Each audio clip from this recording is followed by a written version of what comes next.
To say that the situation in the Rob Reiner and Michele Singer case, with as far as the information that is coming out, is dynamic, would be maybe the understatement of the month. We're getting new bits and pieces of information in this case all the time. Some of it well sourced and documented, some of it from anonymous sources, some of it unsourced at all. It's tough to know exactly where the truth is in all of this, but I think that if we work together and look at what is being reported from reputable sources, we will be able to piece together the timeline of the alleged, well, the murder alleged to have been carried out by the couple's son, Nick Reiner. Stick with me.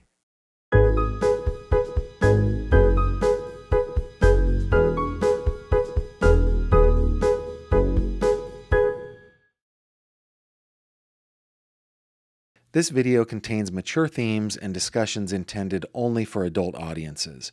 Viewer discretion is advised. Well, hello there, my friend, and welcome back to another true crime conversation with me, Gavin Fish.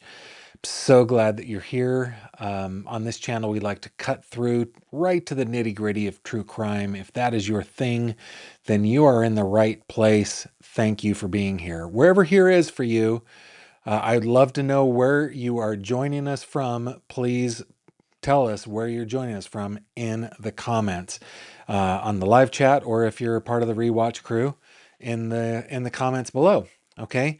All right. Just a quick little recap.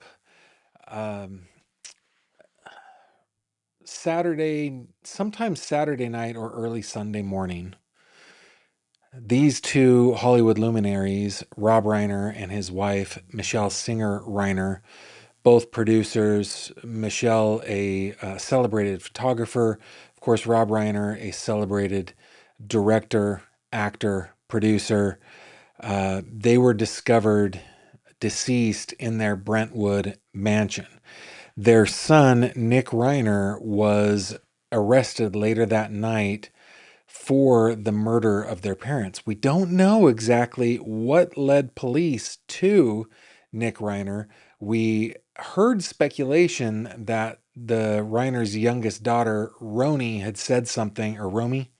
Now I'm second guessing myself, had said something about him being dangerous, but then later on that was denied. And so there's just so much going on that it's hard to tell where the truth ends and speculation begins. Now, yesterday I was off because I had some endodontic surgery that needed to happen on this side of my face. So some of the stuff that we're going to talk about tonight, I'm sure that you guys have seen in other outlets, but for at least my benefit, hopefully yours, I would like to go through everything. Okay. What I am going to kind of skip over is the arraignment hearing, because nothing really happened there. Nick was shielded from view. His voice could be heard once saying something as simple as "Yes, Your Honor," but that arraignment has been pushed back to January 7th. Alan Jackson, the attorney for Mr. Nick Reiner, said afterwards that this is a very complex set of circumstances. This is a complex case. We need to not rush to judgment, blah, blah, blah. You know what he didn't say? He didn't say, "My client is innocent, my client is not guilty, and I look forward to presenting our case to a jury of his peers in a court of law." He did not say that. No, no, no, no, no. He was like, this is complex. People are complex. People are complex. And sure enough, they are. We are. But I thought that was something that was conspicuously missing from Mr. Jackson's statement. Real quick, before we really, really dive in, we got Hickory, North Carolina in the house. Glad you are here. Johannesburg, South Africa. Thank you very much for being here from Joburg. It is a sad case indeed. Just Ducky says Brian Walsh got life without parole. We're going to talk about that here in just a bit during our headlines segment. Vancouver, Canada in the house, New Hampshire, Daytona Beach, Eastern Kentucky, Northern British Columbia in Canada, our friendly neighbors to the north. Thank you all for checking in and letting me know where you're from. I just love that. Okay. Where shall we start? I don't have any multimedia to share with you tonight. I have three articles that I want to go over. Now, listen, on this channel, I like to be very, very interactive. And I know that many of you, you're watching on your TV, totally cool. This is not a guilt trip. This is not a guilt trip. But I like interactivity. I like hearing what you guys have to say. I like hearing your questions, your comments, your concerns. I love all of that. And so if you put a GF in your comment on my side in the live stream, I will be able to see your comment and address any questions or comments or anything that you want me to see. Okay.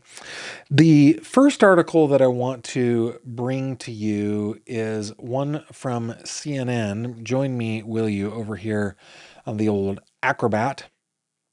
This was published today, written by Chelsea Bailey on CNN, titled Rob and Michele Reiner, What We Know About the Hours Before and After Their Fatal Stabbings. Of course, many of the things that we've heard along the way had to do with this party at Conan O'Brien's house. We've heard, all sorts of different rumors about 1,000-yard stares and interrupting conversations and asking people about their celebrity. I think a lot of it has probably been maybe inflated a little bit, but let's hear what Chelsea Bailey has to say. In the hours after police discovered the bodies of Rob Reiner and Michele Singer Reiner inside their Brentwood, California home, speculation was rife over what could have led someone to murder the beloved Hollywood director and his other half, a charismatic photographer and producer. That speculation reached a fever pitch when it became clear authorities suspected the Reiner's middle son, Nick, of killing his parents, and was further fueled by rampant interest in his past struggles and addictions. That's fair to say.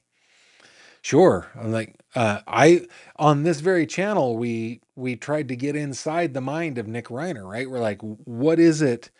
Because while a prosecutor does not have to establish a motive in order to prove all of the different pieces of the parts and pieces of murder, usually a jury wants to know why. Why do juries want to know why? Because we are human. We all want to know why. And so, of course, yeah, we wanted to get into the head of Nick Reiner to see what the devil, man. So on Wednesday, 3 days after his parents were found dead, Nick Reiner stood before a judge in a Los Angeles courtroom accused of their murders. The 32-year-old has been charged with fatally stabbing his parents in the early morning hours Sunday, and his appearance in court, while brief, marked the first time Nick Reiner spoke publicly about the incident. He said only 3 words. Yes, Your Honor, he said, acknowledging he was willing to waive his right to a speedy arraignment on the murder charges. By the way, he is likely going to waive his right to a speedy trial as well. Just judging from what Mr. Jackson said, this is a complex case. This is going to need to be litigated. There are many circumstances, lots of moving parts. Those were not his words, but my interpretation of what he said. That means that there will be a lot of work on this. That means that it's not going to be a speedy trial. So buckle in. We're probably 3 years out from finding any resolution of this case. Now, my question at this point is, and it's probably too early to be asking questions like this, but I always want to know, are we going to make it to a trial here, or is there going to be some sort of plea? Odds are it'll plea out, right? Either pleading directly to the court or bargaining with the district attorney. The overwhelming odds are that that is what will happen. It just boils down, I guess, to what Nick Reiner believes he might be able to get away with if he goes to court, if he goes to trial, I mean. If convicted, continues the article, he could face life in prison without the possibility of parole or the death penalty. Indeed, California does have the death penalty, though it has not been used in almost 20 years. It was January of 2006 the last time it was used, and I don't see it being implemented in the Golden State anytime soon. The Los Angeles Police Department and the city's district attorney's office have declined to share many details about the case as the investigation continues, but what sources, so far unnamed, have revealed to CNN paints a fragmented and fraught picture of the hours before and immediately after the Reiners' murders. Okay, a Christmas tradition turned magic, or tragic, not magic, Gavin.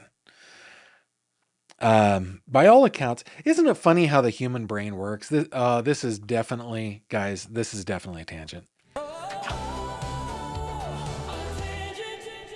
Yeah, this is definitely a tangent, but isn't it funny how the human mind works? When I read A Christmas Tradition, my mind immediately went to Dickens for A Christmas Carol, immediately went to A Tale of Two Cities, which is a book that I'm reading right now. You know, I've never read A Tale of Two Cities, and my mind was just going off into Charles Dickens land as I read that subhead, A Christmas Tradition turned magic, thinking the magic of Christmas. But no, it is not magic. It is definitely tragic. Okay.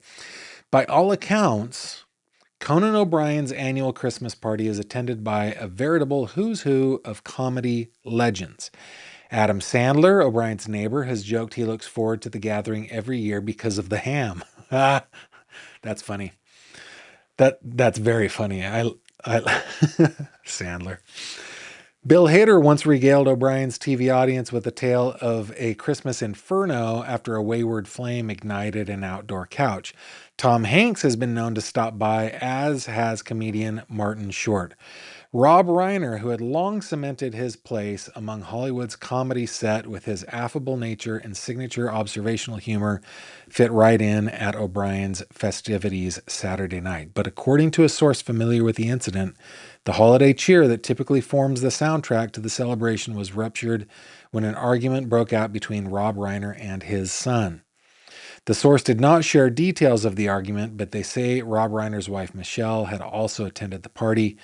Nick Reiner drew the attention of some partygoers earlier in the evening because of his scruffy appearance and how little he engaged with the other attendees, another source told CNN.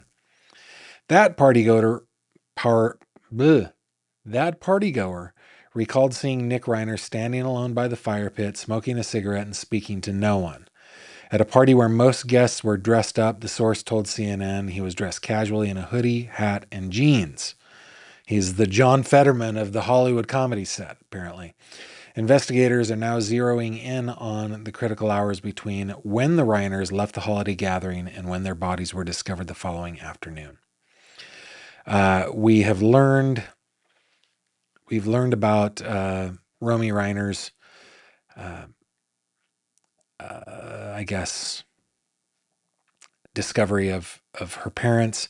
We understand that. Well, let's just read it. Romy Reiner lives across the street from her parents' home. The 27-year-old went to check on her mom and dad around 3 p.m. Sunday, according to an individual close to the situation. That's when she discovered their bodies, the source said. Now, this is a little detail that we've got some conflict, and I want to be as sensitive as I can to the Reiner's family and to their friends and everybody who know them and care about them deeply, because this is not entertainment to them, right? This is tragedy writ large on their hearts.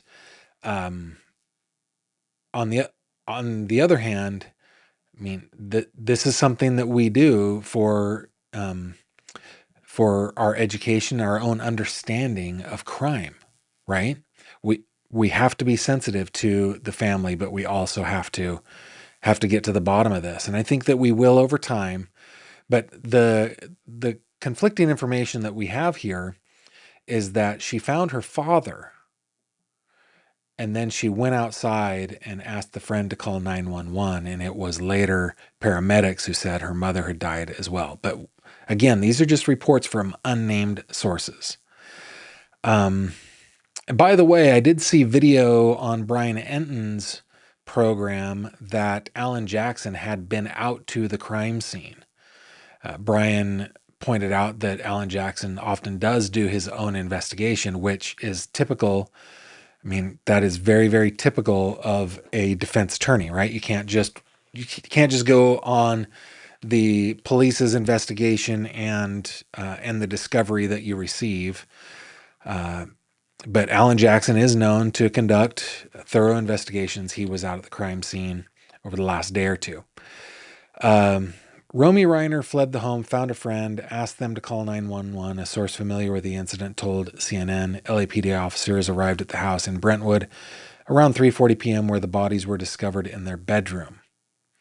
The Los Angeles County, it makes me wonder how big that bedroom was if she found her father but not her mother. It doesn't have to necessarily be big, right? But I know it's a 10,000 square foot house.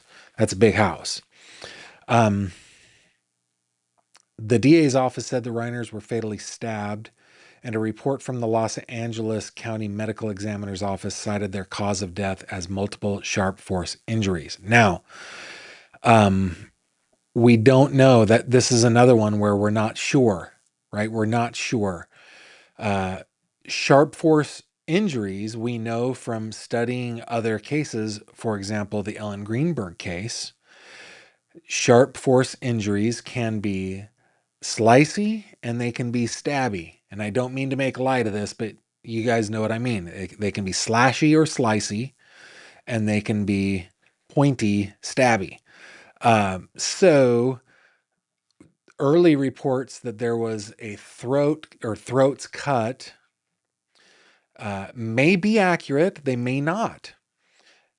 Reports that they were stabbed to death may be accurate. They may not. It might be a combination of the two things. All we know is that they were sharp force injuries.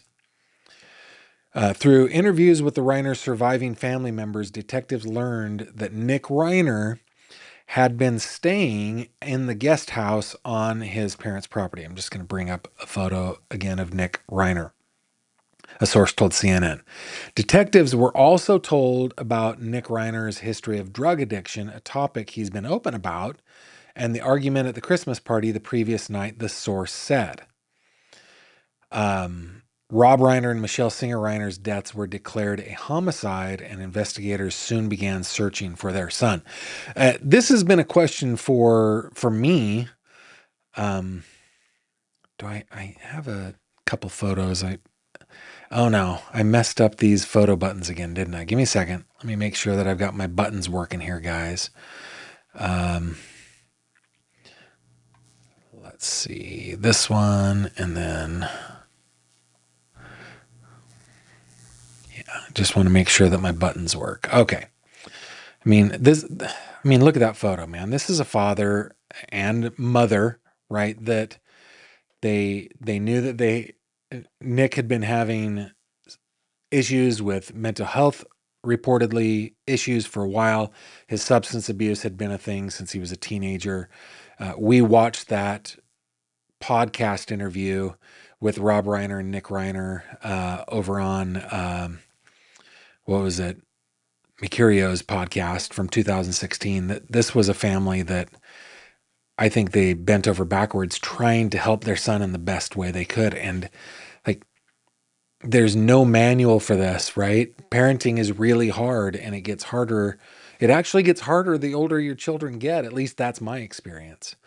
So, anyway, in my opinion, these people had been working really, really hard with a very difficult situation. But the article seems to be inferring that the fact that he lived on the property and wasn't there, the fact that he had a history of drug addiction and wasn't there, and the fact that there was an outburst at the Christmas party that made them zero in on Nick. According to a gas station employee around 8:20 p.m. on Sunday evening, surveillance video captured Nick Reiner ambling across an Arco gas station parking lot near the University of Southern California, nearly 15 miles from his family's home. He appeared to be wearing a baseball cap, jeans, and a jacket, and as he entered the store, he was carrying a red backpack slung over his shoulder. Inside, he begins to make his way toward the gas station's refrigerators before pivoting and immediately walking back out. About 12 seconds later, he re-enters again, walks to the back to grab a drink from the cooler, and stands in line at the register.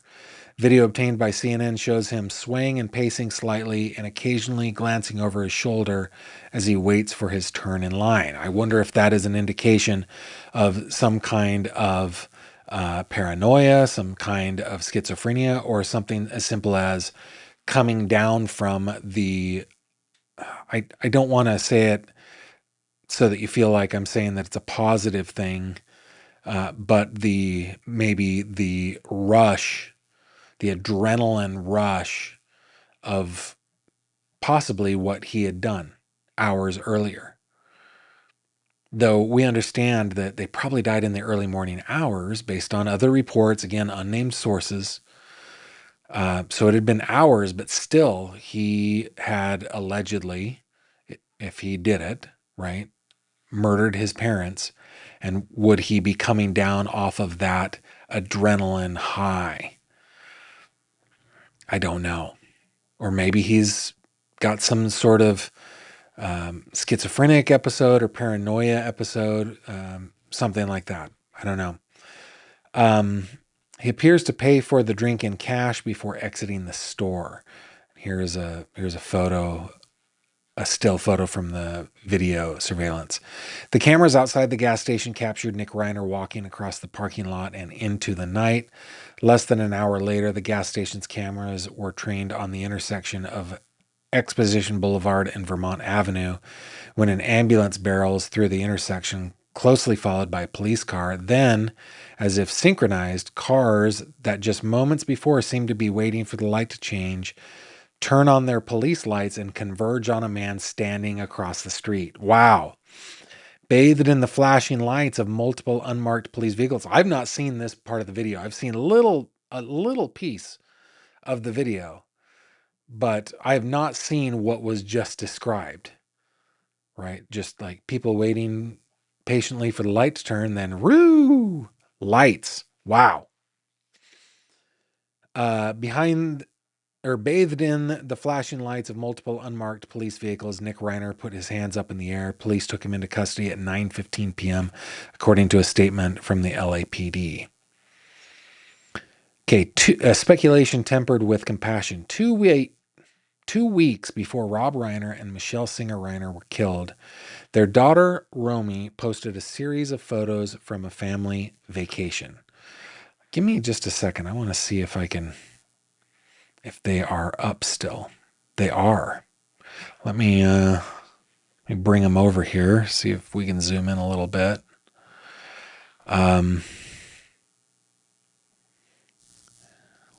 Let's see.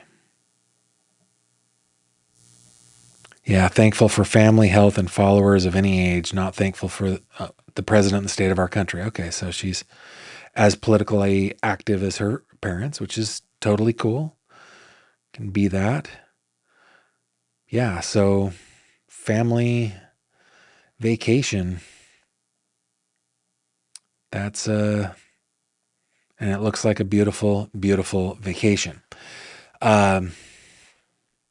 The images capture the Reiners smiling and laughing as they swim in clear blue water during a day at the beach. In the caption to the post, Romy wrote that she was thankful for family health. But later that month, the family's life would be turned upside down. Yeah, this is really well written.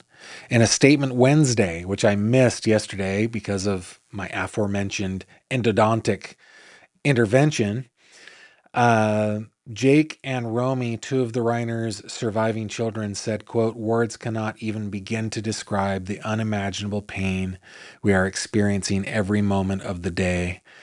They weren't just our parents, they were our best friends, the siblings said. We now ask for privacy or respect and privacy, for speculation to be tempered with compassion and humanity, and for our parents to be remembered for the incredible lives they lived and the love they gave. And what a beautiful statement. What a beautiful and socially aware and socially mature statement. They understand that there will be speculation, but please, please, please temper that speculation with compassion and humanity, which I think that we all should try our best to do that.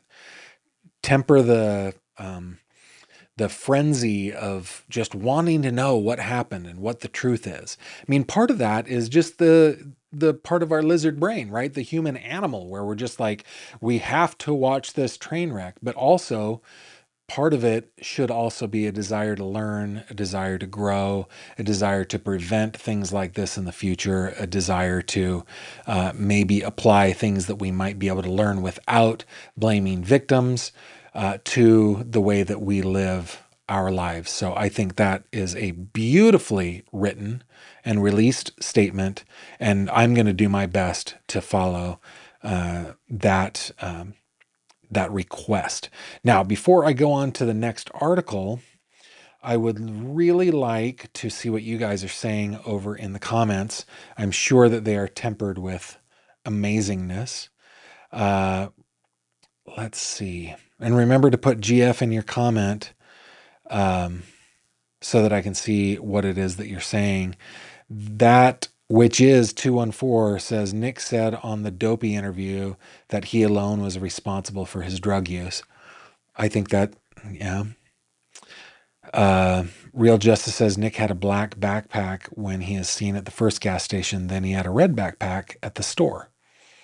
Yeah, and I understand from reporting from the New York Times and also ABC News that he checked into a hotel, used his credit card, used his name. So he had just gone 15 miles away from mommy and daddy's, was not uh, was not trying to hide himself. And maybe, I mean, that could that be some sort of indication that he was in some sort of mental health break, some kind of psychotic episode, some kind of psychosis, something like that, that he didn't apparently try to hide. If all those police officers were like staged to arrest him, then they had been watching him for a while. And that's interesting to me because he was arrested at 9:15. Do you remember what was it? The deputy chief of robbery homicide did it was this presser right here. Let's see. Let me see if I can get to it. Um, yeah, remember this one right here? When he was giving this presser, that was like 9 o'clock at night. And the arrest, we understand from the press release, was at 9:15. That seems to be corroborated by the gas station video. But if they were staged, ready to arrest him, all ready to turn their lights on, everybody out and approaching him, getting him down on the ground, cuffing him and everything like that, then they had been watching him. They likely knew that he was at that hotel. They were likely following him. That this is just, guys, this is speculation, but I've just the disingenuousness of this press conference is kind of stunning. Though, if I can just kind of argue with myself here, you guys who are new, I am a professional waffler, and I do like to just go through the mental exercise of seeing where I'm wrong. Uh, so if I could just extend a little bit of grace to this guy and to the LAPD, they don't want any of that out, right? They need to protect their officers. They need to protect the victim's family. They need to protect the defendant, right? Their suspect, make sure that he's taken into custody safely, for all parties, right? I mean, for all they knew, he was a dangerous guy. They believed that he had stabbed his parents to death, and so could he have a knife on him or something like that? So very interesting. I wonder if that hotel that he was checked in at, somebody help me in the comments, because I don't know off the top of my head which hotel that was, but I wonder if it was right near that gas station he was just walking back and forth. Very great comment. Um, Mel Stiller, 8561. Unfortunately, the Reiners had been dealing with Nick's drug addiction since he was 15. What a tragedy. Indeed.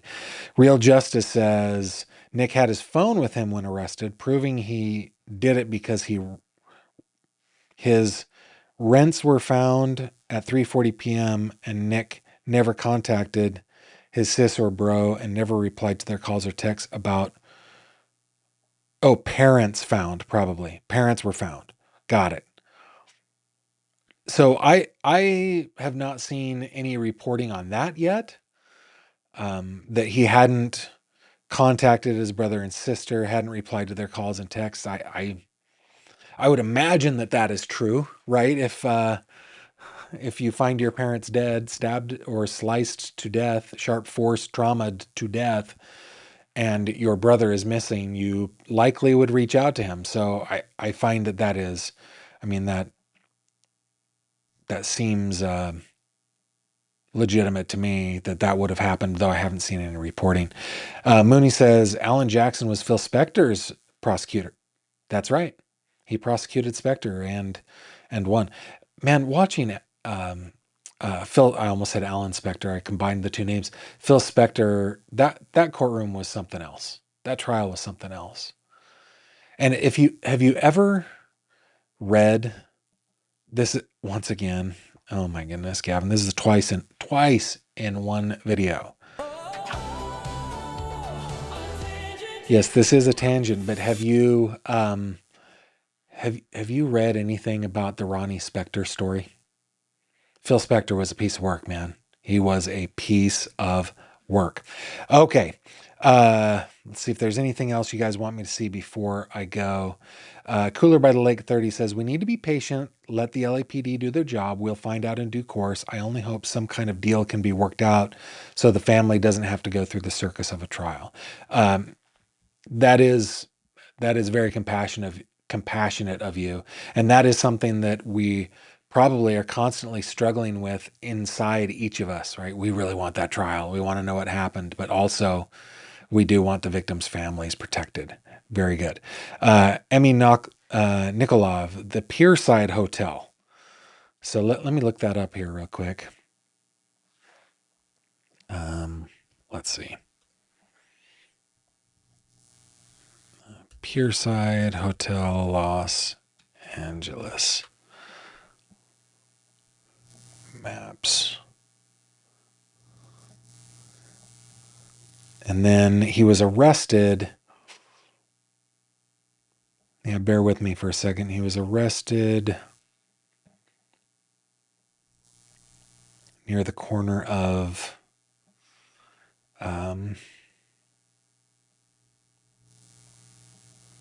where was that? I can't remember exactly where that was.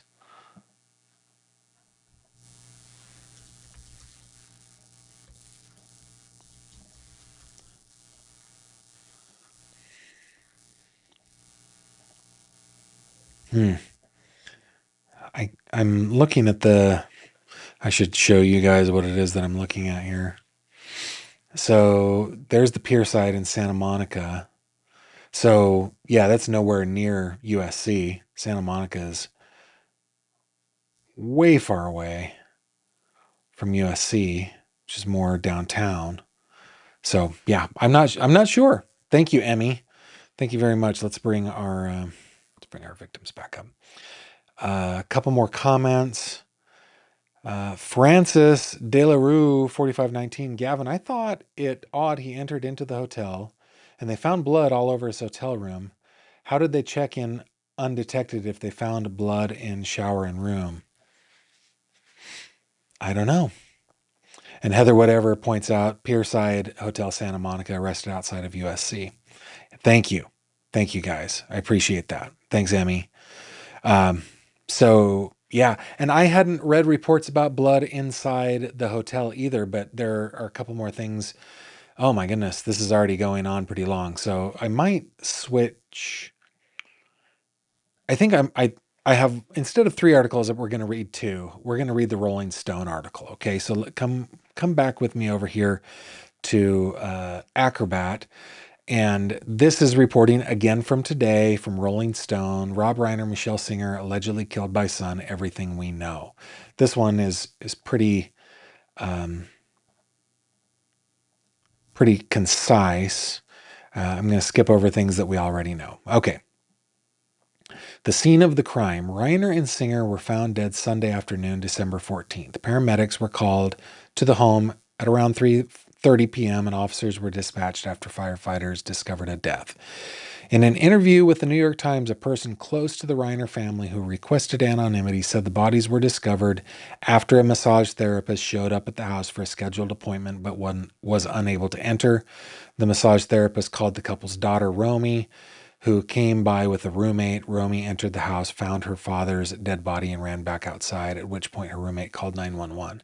It was only after paramedics arrived that Romy learned that her mother was dead as well. And we had heard that her mom died in the ambulance, but I think multiple sources have confirmed that that is not the case.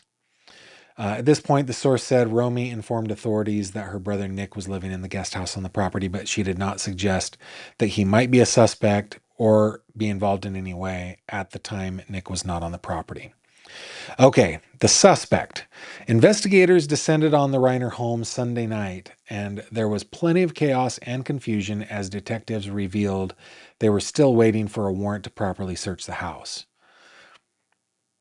Yeah, so, and they would have had probable cause to go in there, uh, but I think they did the right thing for the purpose of protecting the prosecution of applying for that search warrant.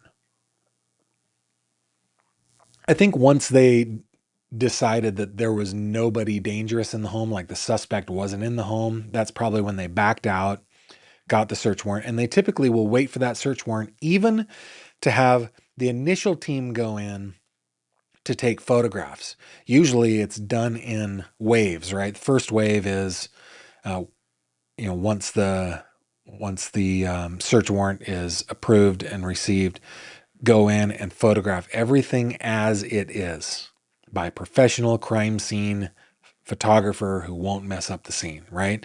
Wave two, investigators go in, they start making their observations, taking their notes, and so on and so forth.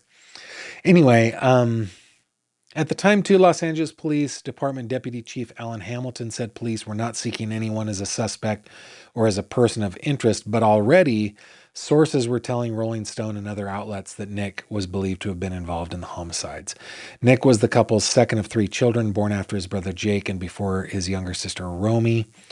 While not much is known about Nick's childhood, it is known that he had a complicated relationship with his parents and had long battled drug addiction, including cocaine and heroin. He first went to rehab at 15 and spent much of his teenage years rotating in and out of facilities. In between rehab stints, he was often homeless. You know, I had a childhood friend. I have a childhood friend. We're still close. Who had an older brother who was addicted to, I'm not even sure what drugs, but was an addict and was homeless. And when I would be over there playing, let's say we were like 12, 13 years old, doing whatever little 12-year-olds, 12, 13-year-olds do, every once in a while that brother would show up, hoping, well, th- what I was told was that he would go to the house to try to steal stuff so he could sell it so he could buy drugs. And it was really a sad situation because obviously they love their son, they love their brother, but also can't let him in the house, can't be there. So yeah, it's got to be hard for the Reiners to have had Nick in this situation for so long, so long. Quote, if I wanted to do it my way and not go to the programs they were suggesting, then I had to be homeless, Nick told People in 2016, adding, I was homeless in Maine. I was homeless in New Jersey. I was homeless in Texas. I spent nights on the street. I spent weeks on the street. It was not fun. Anyway, he went on to write, being Charlie. Let's get into the party, okay? Conan O'Brien's party. On Saturday night, December 13th, the Reiners attended a holiday party at Conan O'Brien's house. Though only the couple were invited, sources told Rolling Stone that the Reiners asked if they could bring Nick out of concern for him and to keep an eye on him. This we actually first learned from the Hollywood Reporter. But again, this is an unnamed source, right? So who knows if this will end up being true? Let's temper our speculation with compassion and humanity here, right? So according to the Hollywood Reporter, the Reiners were reluctant to leave Nick at home unsupervised, and they had concern about his recent behavior, which was described as extreme and stressful. And perhaps this was a situation where they didn't want him in their home alone. Maybe he was in the throes of addiction again. Maybe he was going to engage in illegal activity in order to feed his house. Who knows, right? Who knows? Again, tempering, Gavin. We're tempering with compassion. Reports on what exactly happened at the party vary somewhat, but all paint a similar and unnerving picture. Sources told Rolling Stone that Nick exhibited antisocial behavior, such as staring at people. Other outlets, like The Hollywood Reporter and The Wall Street Journal, claimed that Nick was wandering around the party, asking people if they were famous. He reportedly interrupted the comedian Bill Hader while he was speaking with someone else. After Hader told Nick he was having a private conversation, Nick allegedly glared at him for a long time, per the Wall Street Journal. Not long after, there were reports that Rob and Nick got into a fight over Nick's behavior. Rob and Michele reportedly apologized to O'Brien and left the party, though it's still unclear if Nick left with them. I am curious when or if Conan O'Brien is going to talk about this. I love Conan O'Brien Needs a Friend. I love the podcast. I watch it on YouTube. I think it's hilarious. And they talk about the Christmas party with people quite often, including Bill Hader and Martin Short and Jason Bateman. There's been a lot of people talking about the Christmas party. I am curious if Conan O'Brien will ever talk publicly, either on his podcast or somewhere else, about what he witnessed happening that night. A person close to the Reiners who spoke with the Times did not dispute these accounts, but did downplay the reported intensity of the interaction between Rob and Nick. Yeah, some had said they had screamed at each other, right? The source also took issue with the suggestion that Rob and Michele would have left the party early, noting that the Reiners had grown used to Nick's behavior over the years. Okay. After the party, questions still linger about what exactly happened afterwards. The LA County DA's office would eventually claim that Nick fatally stabbed his parents in the early hours of December 14th. A coroner for the LA County Medical Examiner's Office eventually confirmed the couple died Sunday from multiple sharp force injuries. And yeah, I forgot this. The DA did say stabbed to death. But those early reports of the slashing of throats makes me wonder, maybe they're just holding back salacious details, and maybe we should just not worry about that. We know they were sharp force injuries. According to several reports, Nick checked into the Pierside Santa Monica Hotel at some point on Sunday, though it's not clear when he arrived at the hotel. And by the time police tracked him there, Nick was gone. Employees at the hotel told the LA Times that police were still investigating the hotel and the possible role it may have played in the alleged crime as recently as Tuesday. I doubt it played any role of the actual crime, but the cleanup of the crime, I'm sure it played a role. Assuming that Nick Reiner did, in fact, do what the police are saying he did. Yeah, so it was near Exposition Park. Let me find that real quick. just out of curiosity, do a little map time. Exposition Park.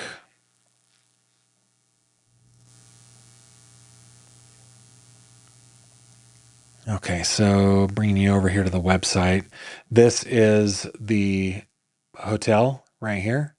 This is roughly where he was arrested, in the area of Exposition Park. And if we look at the area, I don't know if we would be able to see the Arco. I don't know, maybe. I don't know. I don't see it, but so basically he was, almost 15 miles away. All right, coming back over here. And also 15 miles from the Reiner's home. Still unclear how exactly authorities found Nick, but local ABC affiliate KABC obtained footage that appeared to show Nick at a gas station convenience store before his arrest. The station also showed video of a swarm of police vehicles descending on Nick outside the convenience store. Okay, this is the last part that we will read. Possible motive. This is where we want to try to figure out the mind of Nick Reiner, assuming again that he did perpetrate this murder. Neither prosecutors nor investigators have spoken yet on a possible motive for the alleged crime. There's also been much speculation about Nick's recent mental health and the tension between him and his parents in the lead up to the alleged crime. While some reporting around the O'Brien party suggested the Reiners were growing increasingly concerned with Nick's behavior, the person who spoke with the Times said nothing had happened in recent weeks to suggest Nick was capable of such an attack. Just 3 weeks ago, Rob Reiner seemed upbeat about Nick in an interview with NPR. While speaking, reflecting on their film Being Charlie, Reiner said, "He's been great, hasn't been doing drugs for over 6 years. He's in a really good place." That was 3 months ago. Nick is officially facing 2 counts of first-degree murder, as well as a special allegation that he used a dangerous and deadly weapon, being a knife. Reiner is being held in downtown Los Angeles jail without bail. And then let's see, let me skippy, and then go here outside the courthouse. Basically the arraignment that didn't happen, right? Outside the courthouse, attorney Alan Jackson told reporters, "This is a devastating tragedy that has befallen the Reiner family. We all recognize that. Our hearts go out to the entire Reiner family. There are very, very complex and serious issues that are associated with this case. They need to be thoroughly, but very carefully dealt with and examined and looked at and analyzed." He obviously was speaking off the cuff because that is a horrible sentence, but we get what he's saying, right? This lawyerly speak. Again, though, he didn't say, "My client is innocent and I look forward to representing him in a court of law in front of a jury of his peers." He didn't say that. He was just like, "Hey, there's some pretty darn serious things here, some very complex issues at hand here," which to me is lawyer speak for, yeah, he did it, but also maybe he's not criminally liable for it. That's what it seems like to me. Let's bring up a photo of the Reiners in a little bit younger days, but the Reiners nonetheless. Let's see. Deanna says, evidently Nick was found in an area known for scoring substances. Mooney says, "I doubt Conan will speak publicly about this." I think that he will eventually. I think it will be a long time from now. But I think he probably will, just because there's so much. Francis De La Rue says, "The news said the copious amounts of blood was found in the room." Okay. Pauline Buckles, how did he get 15 miles away when he couldn't drive and little to no public transportation in Brentwood? My guess is probably Uber or Lyft or some other rideshare, maybe a cab. That's my guess. Anytime I'm in LA, that's how I get around. It's been so long since I've been in LA. It's probably been 6 years. Philip Carter, I can't believe his parents didn't file an out of control motion on their son. Emmy says Arco is South Vermont and Exposition Boulevard. Okay, let's look at this real quick.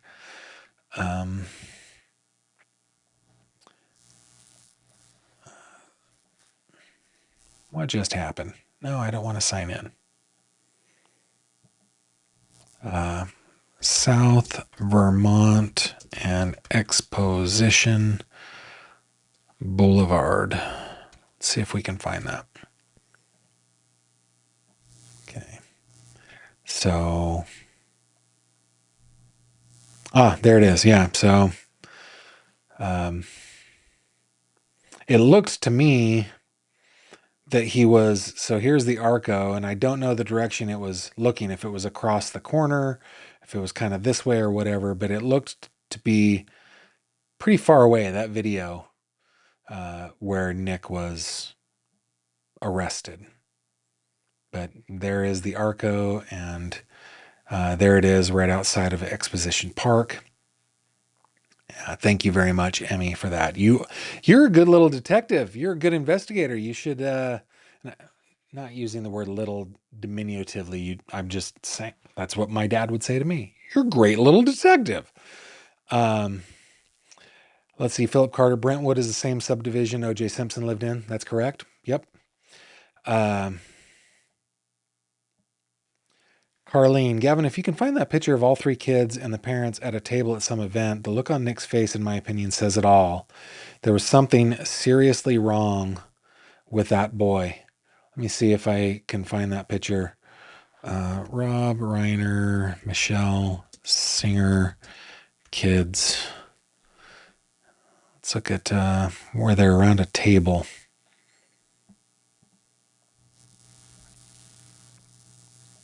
Oh, yeah, I see what you're saying.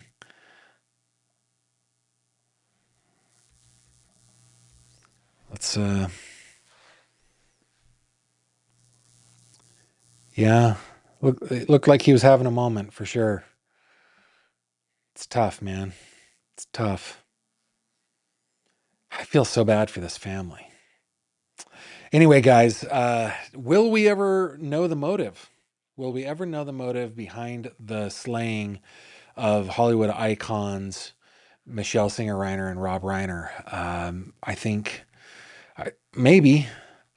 It's hard to get in the mind of a guy that I think is probably just mentally ill, mentally disturbed. And I'm not giving him an excuse. I'm not excusing his behavior, but it's interesting to me that I think that he was experiencing mental illness. And my question about that is, like, if I were in this position, I am one of 5 children. And say, I don't know, say one of my brothers just went off the deep end, and I go and I find my parents in their home having been killed, and I find out it's my brother who did it. What, and I know that he's mentally ill. What is my response in terms of my familial or sibling responsibilities to my brother? That's tough. And I think that the statement they put out was beautiful and showed, like I said, some social maturity and some social awareness, and some real depth to these kids. So, yeah, I don't know if we'll ever get in his mind. We're gonna try to. We're gonna try to, but it's gonna be tough. Let us, now that we've done this, let's move on to a couple other headlines before we wrap up.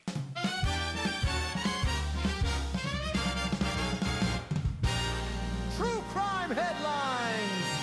Pow! Guys, we're going to be very quick about this. I wanted to recognize that this very morning, Brian Walsh was sentenced to life in prison for murdering and dismembering Anna Walsh. He was sentenced Thursday to life in prison without the possibility of parole after a Massachusetts jury found him guilty of killing and dismembering his wife, the mother of their 3 children, with the judge calling his acts barbaric and incomprehensible. He also, I think he also got, where is this? Should be in here. Because it was more than life without possibility of parole. It was also some added years for the other for the other stuff. Hey, here's a blast from the past. Here's a blast from the past. Federal indictment accuses John Paul Miller of cyber stalking, lying to investigators. Dateline Myrtle Beach. J.P. Miller, the embattled former pastor of the now defunct Solid Rock Church. You guys remember this case, right? You remember this case? Micah Francis is facing a federal cyberstalking charge as part of a two-count indictment returned Wednesday in U.S. District Court in Florence. The indictment also accuses Miller of lying to investigators after the death of his wife, Micah, who authorities said died by suicide in April 2024 at Lumber River State Park in Robeson County. The defendant's alleged actions were predatory, measured, and inflicted profound trauma to the victim, her family, and loved ones, the FBI said Thursday morning on Facebook. While this indictment marks the first phase of the criminal process, it represents a crucial step toward accountability. We hope this step offers a measure of peace as the healing continues for the family. And if he's convicted, he could face up to 5 years in prison for cyberstalking, 2 years on the false statement charge, and a fine of up to $250,000, scheduled to be arraigned on January 12th. So this is of the cyberstalking of Micah Francis Miller. Okay, a couple more real quick. This one was written yesterday. Burn cage found in David home raises questions in Celeste Rivas Hernandez's death. A burn cage incinerator has been found at a Hollywood Hills home formerly inhabited by the singer David, according to a private investigator. Steve Fisher said the burn cage was inside the California home where the singer, whose real name is David Anthony Burke, was living, but it remained unopened. And I think there is a photo. There isn't. But anyway, when he talked about sadistic stuff, maybe that's what Steve Fisher was talking about. And then finally, court documents are detailing some events surrounding Anna Kepner's death. Dateline, Brevard County, Florida. A custody hearing took place in Brevard County on Wednesday involving the stepmother of Anna Kepner. No arrests have been made in Anna's case. No statements from the FBI. Court documents reveal still that the 16-year-old stepbrother is a suspect in her death, and he, along with her 14-year-old brother, shared a room on the cruise. Thomas Hudson, the ex-husband of Anna's stepmother, Chantel, is filing for custody of their younger daughter because their son has been listed as a suspect in Anna's death. At a hearing a week and a half ago, the judge sided with Chantel Kepner, allowing their daughter to remain in her custody. It's unclear what new information will emerge from the hearing, but several Temple Christian employees are expected to testify. Let's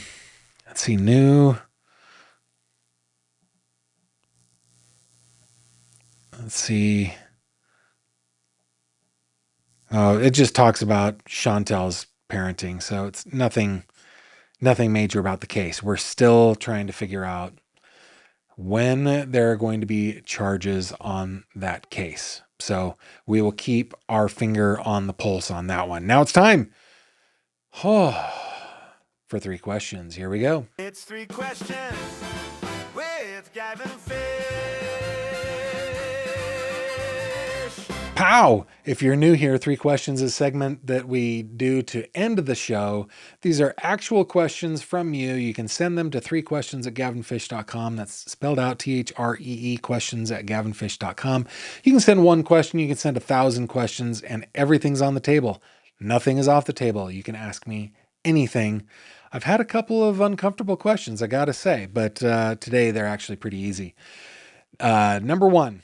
Have you thought about your great-great-grandchildren finding your channel? Yeah, I am so into record keeping and keeping a good history. It's something that I'm so excited about for my generation and generations following, is that it's just, there are photos, there are videos, there are all sorts of things. So yeah, I hope that my great-great-grandchildren one day will have access to this here channel, will be able to hear my voice, be able to see who I am, how I behave, how I speak.